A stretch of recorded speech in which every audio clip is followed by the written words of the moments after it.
함께 봉독하겠습니다. 피차 사랑의 빚 외에는 아무에게든지 아무 빚도 지지 말라. 남을 사랑하는 자는 율법을 다 이루었느니라. 간음하지 말라, 살인하지 말라, 도둑질하지 말라, 탐내지 말라 한 것과 그 외에 다른 계명이 있을지라도 내 이웃을 내 자신과 같이 사랑하라 하신 그 말씀 가운데 다 들었느니라. 사랑은 이웃에게 악을 행하지 아니하나니 그러므로 사랑은 율법의 완성이니라. 아멘. 여러분 한 주간 잘 지내셨습니까? 네, 반갑습니다.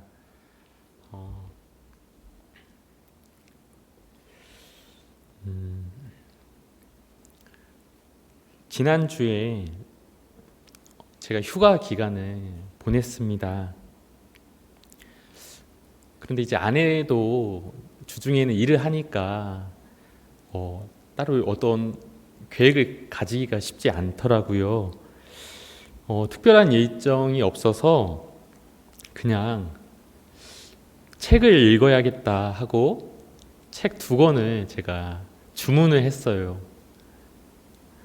한 권은 여러분 토마스 아퀴나스라고 들어보셨죠? 토마스 아퀴나스의 신학대전, 엄청 큰 책인데 한 권짜리로 요약한 책이 있어요. 그 신학대전 읽기와 또 한 책은 이 칼빈의 기독교 강요.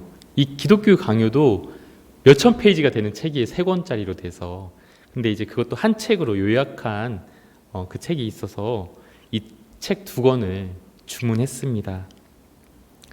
사실 이 신학대전이라는 이 책은 제가 대학교 다닐 때 제가 이제 철학 전공이다 보니까 이 중세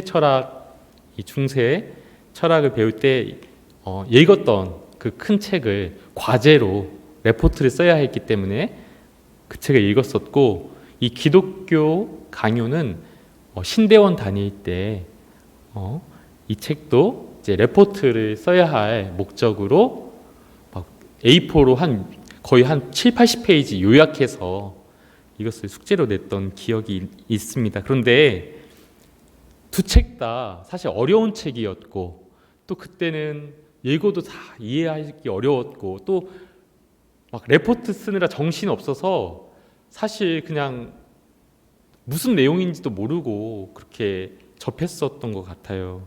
그래서 이 쉬는 기간에 조금 이 책들을 좀 더 읽어봐야겠다. 왜냐하면 이 칼빈의 기독교 강요는 우리 개혁신학의, 우리 장로교의 근간이 되거든요.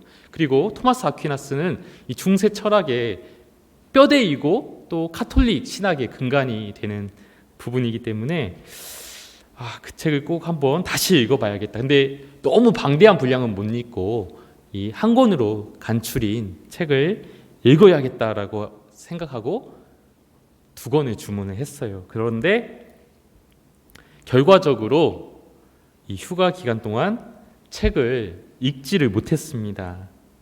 그리고 그냥 이번 주부터, 월요일부터 이 책을 좀 읽었어요.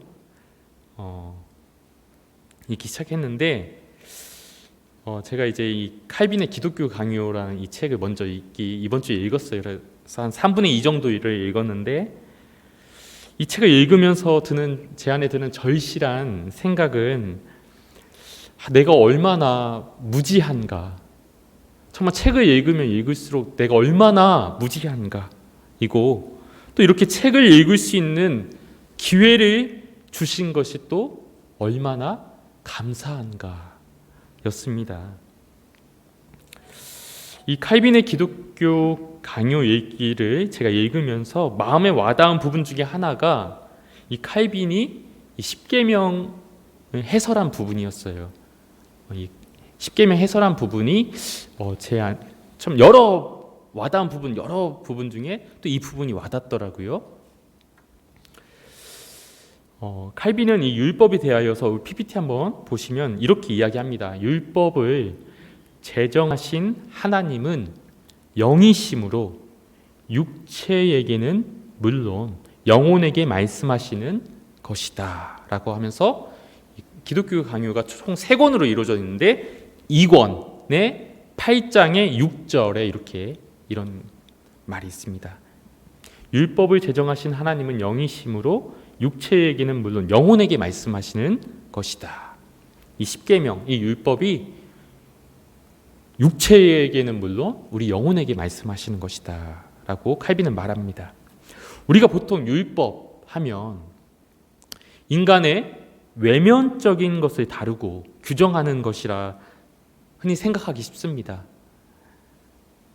그러나 칼빈은 이 율법을 통해서 사람이 외형적인 이 정직의 모습을 갖추게 될 뿐 아니라 내적이며 영적인 의를 이루게 된다고 강조합니다. 왜? 이 계명을 주신 하나님이 영이시니 우리 육체뿐만 아니라 우리 영에게 말씀하시는 것이니 어떤 육체의 외면적인 것만을 규정하는 것이 아니라 우리의 내적이며 영적인 의를 이룬다라고 이야기하는 것이죠. 이러한 율법을 올바르게 해석함에 있어 칼빈은 이렇게 이야기합니다.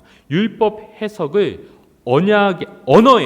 언어의 좁은 범위 내에 국한하려 하지 말고, 그러니까 문자적으로만 언어적으로만 해석할 것이 아니라 각 계명을 대할 때마다 하나님께서 무엇 때문에 그 계명을 우리에게 주셨는지를 살펴보면서 정말 하나님이 무엇을 기뻐하시며 바라시는지를 끌어내야 한다라고 이야기합니다. 하나님께서 무엇 때문에 그 계명을 주셨는지, 그리고 이 계명을 통해서 하나님께서는 무엇을 기뻐하시고 바라시는지를 생각해야 한다라고, 그 관점에서 이 계명을 봐야, 그리고 거기까지 도출해야 이 계명을 잘 해석하는 것이다 라고 이야기하는 것이죠. 그러면서 칼빈의 말을 인용해 보겠습니다. 이렇게 이것이 하나님을 기쁘시게 하는 것이라면 그 반대는 그가 미워하는 것이고, 이것이 하나님이 미워하시는 것이라면 그 반대는 그를 기쁘시게 하는 것이다. 우리가 하나님이 무엇을 원하시는지, 무엇을 바라시는지, 무엇을 기뻐하시는지 거기까지 끌어내야 한다고 했잖아요. 이것을 미워하시는 것이면, 이것을 하나님 미워하시는 계명이면, 그렇다면 그 반대로 하나님 기뻐하시는 것은 무엇인지를 생각해야 한다는 것이죠. 이것을 그가 명하신다면 그 반대는 금하시는 것이며, 그가 이것을 금하신다면 그 반대는 명하시는 것이 된다라고 이야기합니다. 예를 들어서 하나님께서 살인하지 말라라고 계명을 주셨다면 문자적으로 살인만 안 하면 된다가 아니라 살인하지 말라, 이것은 금하신 거잖아요. 하나님 미워하시는 것이잖아요. 그 반대, 사람을 살리고 유지하는 것은 하나님이 명하신 것이요, 하나님이 바라시고 기뻐하시는 하나님의 뜻이다, 이 말입니다. 하나님이 무엇을 기뻐하시는지, 무엇을 바라시는지까지 그 계명을 볼 때 문자적인 해석만이 아니라 거기까지 봐야, 거기까지 그 의미가 있음을 알아야 바로 하나님의 계명을, 하나님의 말씀을 받는 것이다 하는 것이죠. 살인하지 말라는 계명에는 악행을 금하는 것을 넘어서서 우리가 이웃의 생명을 위해 모든 도움을 주어야 한다는 뜻이 담겨 있다는 것입니다. 이것이 계명에 대한 바른 해석이 된다는 것이지요. 칼빈이 이렇게 이야기합니다. 이러한 해석의 원리로 10계명의 몇 계명을 한번 살펴보기 원합니다. 우리가 10계명을 보면 맨 처음에 머릿말에 이렇게 나와 있어요. 나는 너를 애굽 땅 종 되었던 집에서 인도하여 낸 네 하나님 여호와이니라. 그렇죠, 여러분. 10계명의 맨 처음에 먼저 하나님이 자신이 어떤 하나님이신지, 너희에게 어떤 여호와인지 소개하지 않습니까? 너를 애굽 땅 종 되었던 집에서 인도하여 낸 네 하나님 여호와다. 이스라엘 백성들을 바로의 그 무자비한 권세에서 해방시키셨듯이 지금도 하나님은 자기의 소유된 모든 자들을 마귀의 죽음의 권세에서 해방시키심을 우리는 믿어야 합니다. 지금도 하나님의 소유된 백성들을 마귀의 그 죽음의 권세에서 해방시키시는 바로 너희의 하나님 여호와다. 너희와 언약적인 네 하나님이다 해서 여호와다라고 분명히 말씀하시는 것이지요. 우리를 악에서 구원하시는 우리 하나님 여호와, 우리를 죄와 사망에서, 우리를 어둠과 두려움에서 건지시는 우리 하나님 여호와임을 우리는 지금도 분명히 붙잡아야 할 것입니다. 세 번째 계명에 보면 너는 네 하나님 여호와의 이름을 망령되게 부르지 말라라고 합니다. 너는 내 하나님 여호와의 이름을 망령되게 부르지 말라. 이 망령되게라는 것은 원어를 보니까 헛되이라는 뜻이 있어요. 헛되이 부르지 말라.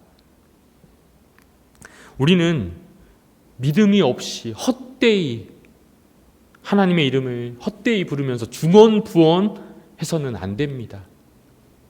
우리는 자기 자신의 이름을 높이기 위해 설교하거나 자기 자신의 이름을 높이기 위해 봉사해서는 안 됩니다. 우리는 형식적으로 헛되이 하나님의 이름을 부르며 하나님의 이름을 찬양하며 예배해서는 안 됩니다. 우리는 말씀을 듣고 그대로 살지 않아 그냥 헛되이 듣고 흘러 넘김으로 하나님의 이름이 너희로 인하여 이방인 중에 모독을 받는다 해서는 안 됩니다. 그러나 이 계명이 여기에서 그치는 것이 아니라 하나님이 무엇을 명하시는가, 이것을 금하시며 망령되이 부르지 말라, 이것을 금하시마. 그러면 하나님 무엇을 명하시는가, 무엇을 바라시는가, 무엇을 기뻐하시는가. 칼빈은 말합니다. 우리가 열심히, PPT 보면 다음, 우리가 열심히 또 조심스럽게 하나님의 이름을 경건함으로 높여야 한다는 명령이 바로 이 계명에 있다는 것이지요. 그냥 헛되이 망령되이 부르지 말라 해서 끝나는 것이 아니라 우리가 열심히 또 조심스럽게 경건함으로 하나님의 이름을 높여야 한다라는 계명이, 그 뜻이, 그 말씀이 이 계명에 들어있다는 것입니다. 이는 우리 주님이 가르쳐 주신 기도, 하늘에 계신 우리 아버지 이름이 거룩히 여김을 받으시옵소서와 상통할 수 있는 것이지요.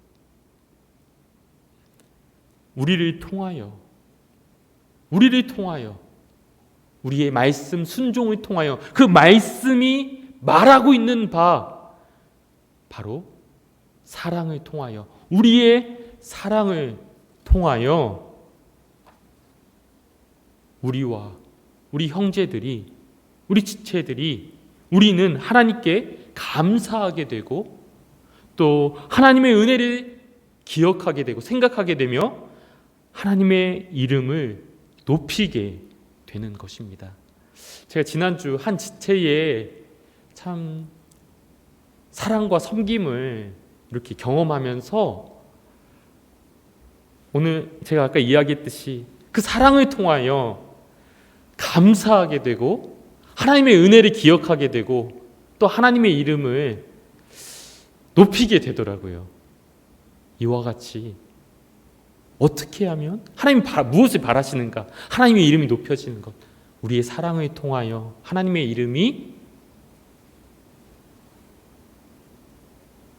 높여지고 하나님의 은혜가 기억되고 하나님께 감사를 올려드리는 것을 명한다는 것이죠. 이 3계명, 이 세 번째 계명이.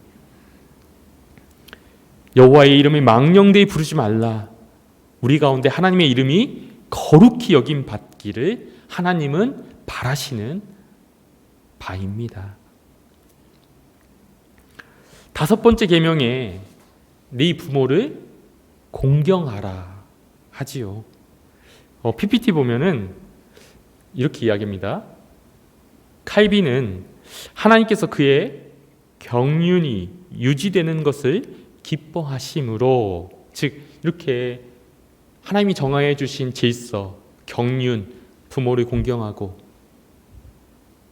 상전을 또 주와 같이 모시고 이러한 경륜이 유지되는 것을 기뻐하심으로 그가 세우신 위엄의 정도를 침범하지 말고 지켜야 한다라고 말을 하면서 다음 페이지 보겠습니다. 인간성은 높은 자리를 갈망하는 생각이 가득해서 아랫자리에 서는 것이 못마땅한 것이다. 우리 인간성이 그렇다는 거예요. 부패한 인간성이 높은 자리를 갈망해서 아랫자리에 서는 것이 못마땅한 것이다.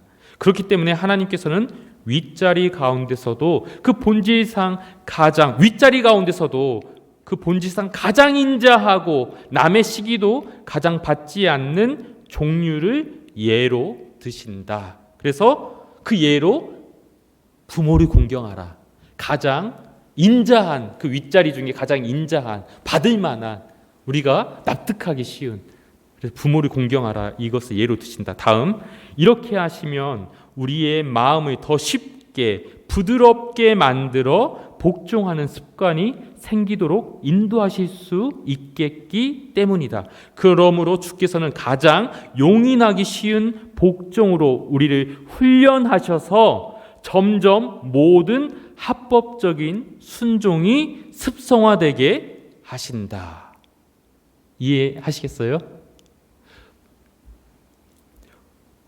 본질상 가장 인자하고 남의 시기도 가장 받지 않는 종류, 네 부모를 공경하라를 예로 들어서 우리가 이렇게 우리가 부모를 공경하는 것을 잘 훈련하여서 점차 이 순종이 습성화되어서 점차 상전에게 또 왕에게 또 이 나라의 질서, 제도에게 순종하게끔 이렇게 하신 바다라는 것이지요.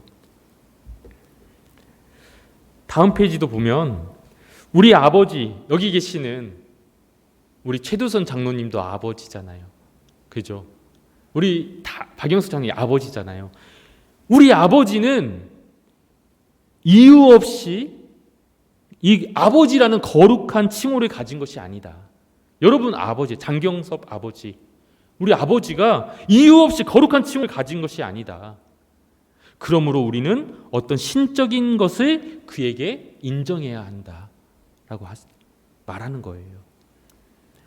제가 예전에 하나님을 공경하라, 또 부모를 공경하라 하잖아요. 여기서 말하는 이 공경하다라는 이 히브리어 단어가 카베드예요. 근데 이 카베드는 보통 하나님께 쓰여지는 단어예요. 일반적으로 하나님께만. 그런데 하나님께 쓰여지는 이 단어가 부모에게 쓰여진다는 거예요. 즉 죽게 하듯 하나님을 모시듯 내 부모를 공경하라 라는 말씀을 성경은 하고 있는 것이지요. 이 아버지라는 이 칭호가, 우리 육신의 아버지라는 이 아버지라는 칭호가 이유 없이 이렇게 거룩한 칭호를 가진 것이 아니다 라고 칼빈은 말합니다.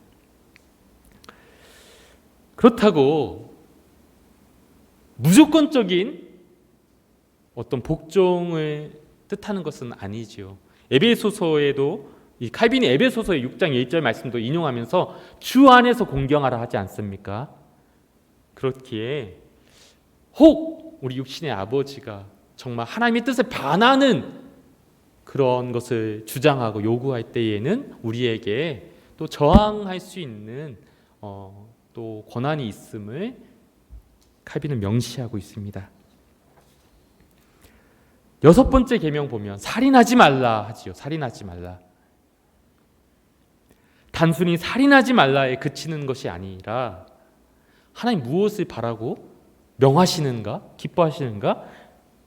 이 계명에는 또한 우리 이웃의 생명을 구하는 데 소용이 되는 것이나 이웃의 평화를 위하여 도움이 되는 것이 있다면 기꺼이 도움을 베풀고, 이웃에게 해로운 것이 있으면 제거해주고, 이웃이 위험에 처해 있다면 도움의 손길을 펼치라는 명령이 포함되어 있다. 이 살인하지 말라에 그냥 문자적으로 사람 안 죽였으면 되지, 이게 아니라 여기에는 우리 이웃의 생명과 그 생명 유지를 위해서 도움이 되는 것이 있다면 기꺼이 돕고, 해로운 것이 있다면 그것을 제하여 주는 그 계명이 포함되어 있다라는 것이죠. 그러면서 이웃의 육체의 안전에 대해서 이렇게 많은 관심을 기울인다면 하물며 영혼의 안전에 대해서야 얼마나 더 열심과 수고를 기울여야 하는지를 생각할 수 있다. 하나님 보시기에는 육체보다도 영혼이 훨씬 더 소중하니 말이다 라고 칼빈은 이야기하고 있습니다. 우리 이웃의, 우리 지체들의 그 육체의 안전과 또 생명을 위할 뿐만 아니라 그의 영혼을 위해서 우리가 정말 얼마나 더 관심을 기울이고 또 마음을, 힘을 써야 하는지에 대해서 이 계명이 그것을 뜻하고 있다고 하나님 이 계명을 통해서 우리에게 말씀하시는 바라고 이야기하고 있는 것이지요. 8번째 계명, 도둑질하지 말라. 단순히 도둑질하지 말라는 이 소극적인 계명이 아니라 다른 사람의 유익을 돌볼 의무를 우리에게 이야기하면서 다음 페이지에 보면 우리는 힘 닿는 데까지 모든 사람이 자기 것을 가지도록 진실히 도와야 한다. 네. 단순히 다른 사람 거 빼앗는 것에서 그치는 것이 아니라 힘 닿는 데까지 모든 사람이 자기 것을 가지도록 진실하게 도와야 한다라고 하는 것이죠. 9번째 계명에 내 이웃에 대하여 거짓 증거하지 말라. 거짓 증거하지 말라 하지 않습니까? 다음 페이지 보면 우리는 남의 죄악을 들추어 폭로할 때에 독성 있는 쾌감을 즐긴다라고 이야기하면서 우리가 뻔뻔스러운 험담으로 남을 해치는 일을 하지 않아야 한다는 이 소극적인 명령에서 더 나아가 할 수 있는 대로 누구에게든지 진실을 증언하여 그 사람의 명예와 소유를 순전하게 보호하도록 도와야 한다는 적극적인 명령이 포함되어 있다는 거예요. 이 계명 속에는. 그러면서 이제 이 10계명에 대한 설명을 마치고 칼빈은 다음과 같이 결론을 맺습니다. 우리의 삶이 모든 면에서 우리 형제들을 위하여 가장 결실이 많을 때에 우리의 삶이 하나님의 뜻과 율법의 명령에 가장 일치하게 된다. 여러분 이해 가시죠? 얼마나 딱 들어맞는 말씀입니까? 우리의 삶이 모든 면에서 우리 형제들을 위하여 가장 결실이 많을 때, 우리가 형제들을 사랑할 때에 이 계명이 다 말하고 있는 바가 무엇입니까? 이웃을 사랑하는, 이 계명이 말하고 있는 바가 다 사랑하자는 것이잖아요. 이웃을 향한 사랑이잖아요. 우리가 형제를 위하여 가장 결실이 많을 때, 우리가 형제를 사랑할 때에 우리의 삶이 하나님의 뜻과 율법의 명령에 가장 일치하게 된다 라고 칼빈은 분명하게 이야기하는 바입니다.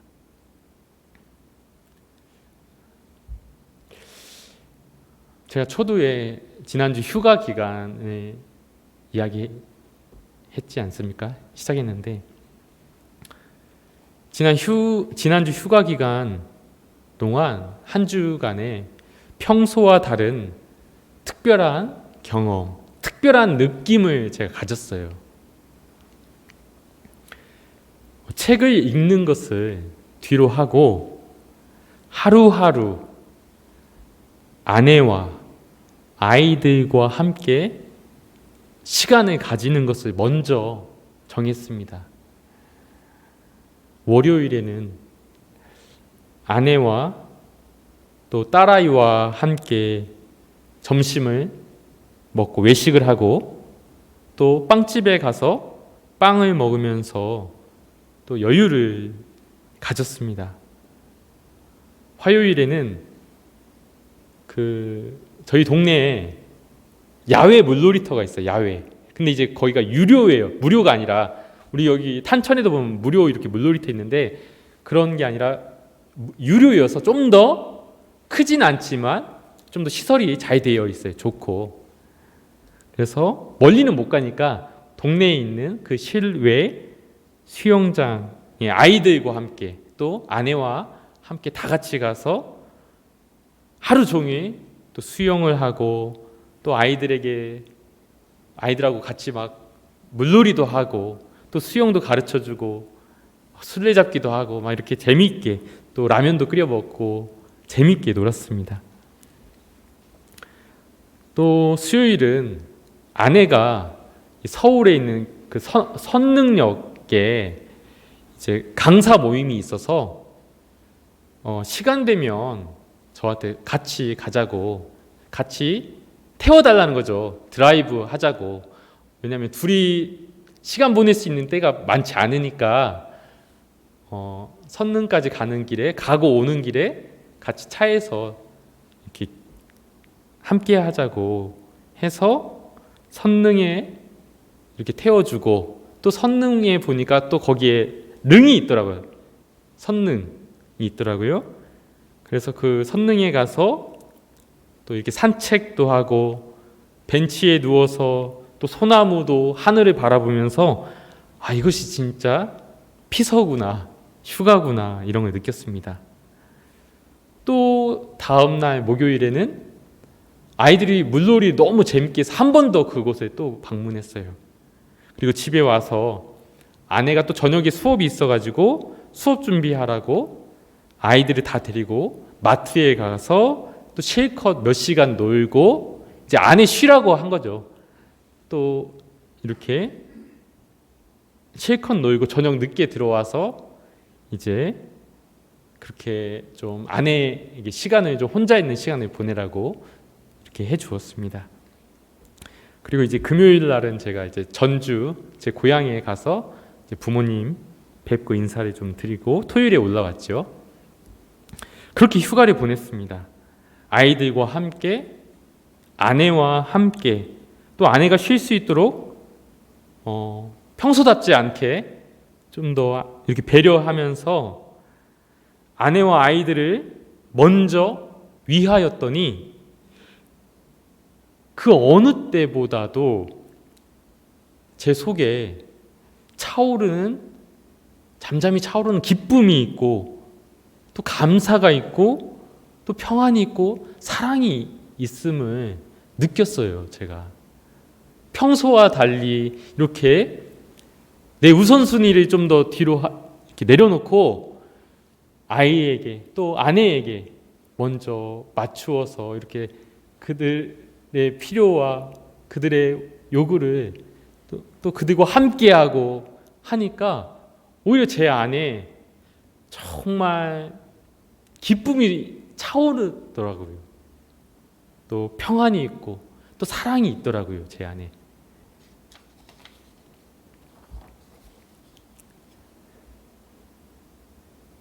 우리 삶이 모든 면에서 우리 형제들을 위하여 가장 결실이 많을 때에 우리 삶이 하나님의 뜻과 율법의 명령에 가장 일치하게 된다는 칼빈의 이 말이 참으로 틀림없는 것이라는 생각을 하게 됩니다. 물론 우리가 우리의 할 일을 해야 하지요. 우리의 맡은 바 할 일이 있지 않습니까? 다. 그렇지만 거기에 내가 압도되지 않고 거기에 눌리지 않고 또 그 일들을 감당하지만 또 내가 내 형제들을, 가족을, 이웃을 또 사랑으로 함께하는 것, 어쩌면 또 이 할 일 또한 근본적인 또 동기가 형제를 위하고 지체들을 위하고 또 이웃을 사랑하는 동기여야 건강한 거 아니겠습니까? 우리의 일 또한 이렇게 우리가 이렇게 형제들을 위하여 가장 결실이 많을 때에 우리의 삶이 하나님의 뜻과 율법의 명령에 가장 일치하게 된다. 하나님의 뜻이 이루어지고 그 내 안에 차오르는 그 기쁨, 평안, 감사, 사랑, 하나님의 나라가 임하며 그렇게 사랑하게 될 때 하나님의 이름이 거룩히 여김받고 하나님의 이름이 높여지고 내 이웃이, 내 가족이, 내 지체가, 내 형제가 하나님께 감사하고 하나님의 은혜를 기억하고 하나님이 찬양하게 되고 이렇게 주의 뜻이 이루어지며 하나님의 나라가 이루어지고 하나님의 이름이 거룩히 여김받는 그 일이 이루어짐을 생각하게 되었습니다. 오늘 우리가 읽은 본문, 남을 사랑하는 자는 율법을 다 이루었다. 간음하지 말라, 살인하지 말라, 도둑질하지 말라, 탐내지 말라 한 것과 그 외에 다른 계명이 있을지라도 네 이웃을 네 자신과 같이 사랑하라 하신 그 말씀 가운데 다 들었느니라. 사랑은 이웃에게 악을 행하지 아니하나니 그러므로 사랑은 율법의 완성이니라.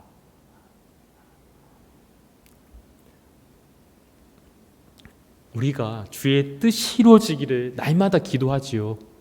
주의 뜻이 이루어지기를 기도합니다. 우리가 사랑할 때